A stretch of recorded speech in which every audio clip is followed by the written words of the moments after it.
Alright guys, what's going on? Welcome in. In yesterday's video, we actually talked and really explored the idea of possibly trading up in the NFL draft, whether it was at pick number 4, pick number 10, the New York Jets acquiring one of those top 3 draft selections owned by the Jacksonville Jaguars, Detroit Lions, and of course the Houston Texans. But in this one, we're going to be talking about the opposite here, a possible trade down scenario. So let's look at the first draft selection that the Jets own in this draft. It's the 4th overall pick here. I feel like at this point in time, it's a little unrealistic to think about a trade down here because of the team that would be trading up. At this point, I just can't think of a prospect. I can't think of a team that would be willing to package multiple draft assets, a possible pick in a player, multiple picks in a player, something along those lines to come up to the 4th spot. I mean, of course, we do have a couple scenarios here if Denver misses out on one of these top quarterbacks, like an Aaron Rodgers, a Deshaun Watson, Russell Wilson, something along those lines, and they want Nathaniel Hackett, new head coach and offensive mind, wants to snag a rookie quarterback and wants his choice between all of them. Carolina is sitting there at spot number 6, so maybe, just maybe, Denver would want to leapfrog Carolina, leapfrog the New York Giants to spot number 4 and select whoever they want, whether it's Willis, Pickett, whoever. The point is, there's not really many teams rather that I could see doing something like that. I mean, you can make the argument for Pittsburgh shooting all the way up to 4 if they want to jump Denver and Carolina, Washington at spot number 11, but and maybe even Carolina if they want to shoot up for an offensive lineman, right? If they go and land a Deshaun Watson in free agency, do they want to roll the dice? You can make that argument, but the bottom line is this: all of these hypotheticals are extremely it's so unclear as of right now because it's so early. So it does seem unlikely, but here's where things change. At pick number 10, there are 3 teams that instantly pop into my mind when I'm thinking about a potential New York Jets trade down situation. The first, the Pittsburgh Steelers. We all know what happened to Ben Roethlisberger. He retired. The Steelers don't really have that long-term answer at the quarterback position right now. Yes, they still have Mason Rudolph. Yes, they have Dwayne Haskins, 2 younger quarterbacks for sure with some positive traits. But do the Steelers really feel comfortable? Are they 1000% sold on either of those 2 guys? I don't know. I would lean towards no. I mean, you look at that roster, man, it is absolutely stacked. Defense aside, the offensive line is great. The weapons are insane. Najee Harris, Freiermuth, Claypool, Deontay Johnson, James Washington is another guy that can hurt you deep down the field. Now you're looking at the defense with Fitzpatrick, with Watt, with Bush, and then you're factoring in the coaching staff. I don't feel like the Pittsburgh Steelers are in a position to where they want to kick their feet up and say, hey, you know what? We're going to give Mason a year or 2 to kind of figure it out. We're going to give Dwayne Haskins a year or 2 to see what he's made of. I don't think Pittsburgh is rolling like that in 2022. I don't. There's been a lot of speculation, a lot of buzz, a lot of rumors that the Pittsburgh Steelers like 2 quarterbacks specifically that both participated in the Senior Bowl, Kenny Pickett and Malik Willis. Okay, now Willis is the hot name here. He's rising on everybody's boards, but it really seems like there's a lot of smoke surrounding the Pittsburgh Steelers and Malik Willis. That would give, I mean, just Malik Willis's legs alone would give the Steelers offense just that extra element to hurt defenses with. So Pittsburgh's an interesting team, and right now they're sitting at pick number 20. Will Malik Willis fall that far? I would say right now, probably not. We have Carolina, we have Denver, we have Washington, we have the Saints. So I could very well see the Steelers wanting to move up from spot number 20 all the way up to pick 10 to go snag a quarterback of the future. So next up is the Washington Commanders here, and Washington could be in a similar situation as the Chicago Bears back a couple years ago, 2017, when the Bears really wanted Mitch Trubisky and they were at spot number 3. The 49ers held that 2nd overall pick, and obviously the Cleveland Browns went Myles Garrett 1st overall, but what ended up happening was the Bears traded up just one selection with the 49ers, who, by the way, Robert Saleh and Mike LaFleur were on that staff, but beside the point, you're looking at why the Bears did that. Why did they move up 1 pick to select Mitch Trubisky? We all knew Trubisky wasn't going to be picked with that 2nd overall spot to San Francisco. Why would Chicago do that? They gave up extra draft capital to move up 1 position? Makes no sense. But it turns out that the San Francisco 49ers were using that 2nd overall pick almost as a bidding weapon. They were using it and saying, hey, we have other teams calling.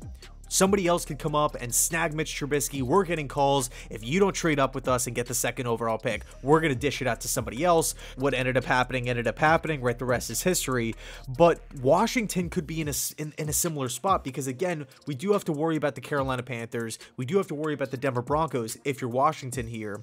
But the Jets, because they are right in front of Washington, they can say, hey, you know what? Pittsburgh's on the line. They want to come up for Malik Willis or Kenny Pickett, whoever. Philadelphia is calling around about the 10th overall pick. Cleveland's calling. Minnesota wants to see what's up. Just get the rumors out there, get the rumors circulating, and now all of a sudden, much like the Chicago Bears in 17, the pressure is on Washington. They could either A, call the Jets bluff and say, hey, you know what? We're going to stand pat at spot number 11 and we're going to select our guy because we believe he's going to be there. Or they can make that minuscule trade with the New York Jets. The Jets move down one position, but we could possibly land a future middle round pick, a middle round pick in this class, a middle round pick next year, and a late round pick for this year. So it's just a small little trade, but I definitely feel like it's a realistic situation. And then last but not least, we have the New Orleans Saints, and they're currently sitting at spot number 18. Dennis Allen at the helm, so brand new head coach. They have a quarterback question mark. We all know the cap situation that the Saints are currently in, although even though at face value it seems horrific, it's a lot easier to kind of get out of a situation than it's kind of being perceived right now.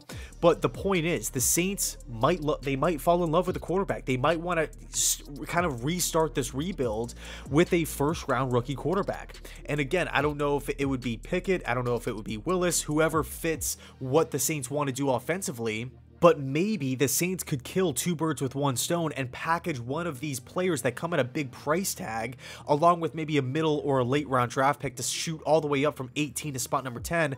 They get their quarterback of the future, where the New York Jets all of a sudden get, now we move down to 18. We have an extra draft pick, but we're also acquiring a really, really good player in this league, right? Andres Pete, Demario Davis. I don't want to throw out the cliche Marshawn Lattimore and Michael Thomas, but I guess we kind of have to include those guys. So Pittsburgh, Washington, New Orleans Saints, I think are three realistic situations that the Jets could find themselves in trading down in the NFL draft. But here's really the big question. What's the point of doing that? Why would the Jets trade down? Why would it be beneficial? We need talent at tons of positions. Tight end, tackle, guard, safety, edge. What else? Linebacker, wide receiver. I mean, the list goes on and on. We have tons of vacancies on this roster that need to be addressed this offseason, whether it's free agency or the draft. But a trade down scenario, I mean, we already have the luxury of having 2 1s, 2 2s, a high 3, 2 4s, 4 picks within the top 40 here. We already have that luxury. Okay, so now it kind of makes some of these picks more expendable, right? We have a longer leash to do whatever we want with those picks, whether it's trading for a veteran player, veteran star, whatever the case may be. But you're looking at a trade down scenario. Could we land a starter at pick 20? Let's just say if the Steelers come up at 18 with the Saints, the answer is 100%, without a doubt. Let's go through the positions really, really quickly here. At offensive line, Trevor Penning, Kenyon Green, Tyler Linderbaum. At edge, George Karlaftis if he falls, Jermaine Johnson, Florida State. I love Jermaine Johnson. He would be a beast in this 4-3 system. At wide receiver, we have Drake London. Who knows if Garrett Wilson maybe falls a little bit. Chris Olave, Treylon Burks. There's a lot of talent at wide receiver. Jameson Williams. Obviously, his stock might be a little lower than normal because of that lower body injury that he sustained late in the season. Safety, Jaquan Brisker. I believe Daxton Hill will be a first-round pick at the end of the day. If not a high first-round pick, then maybe an early second, because I think he's going to test well at both the combine and the pro day. Just put up some awesome physical measurements. What else at cornerback? We have Kyer Elam, Florida. Maybe Gardner falls. Stingley, right? There's been some talk that Stingley could fall because of injuries. I don't know if he would fall all the way to spot number 20 or 18. I think that might be a little high, but hey, maybe he's there at spot number 11. Who knows? Trent McDuffie from Washington, Booth from Clemson. I mean, there's a lot of talent here. This is the perfect draft class for the Jets to have multiple picks. I mean, it's almost tailor-made. And it's weird. I feel like the universe is kind of always going against the New York Jets, but this offseason right now, and of course we still have to nail it, we still have to go out there and execute, but it really seems like the stars are aligning here, both in free agency and the draft. I mean, we have a ton of cap space, we have these extra picks. The future's bright. I mean, the future is really bright, and I feel confident in saying that. So anyway, let me know your thoughts down below in the comment section. I didn't really get the sense that a trade up would be something that a lot of people would like, and I gotta be honest, neither would I. Would I be angry about it? No, unless we gave away some treasure trove of assets, right? Picks, players, you know, a player and a pick, whatever the case may be. But I think trading, either standing pat at 4 and 10 and, you know, keeping our second round picks, or trading down is not only more beneficial, but it's also more realistic at this point in time. We have so much time before the NFL draft, between today and the draft, so it should be interesting. It really, really should. So anyway, thanks so much for watching, and as always, go Jets.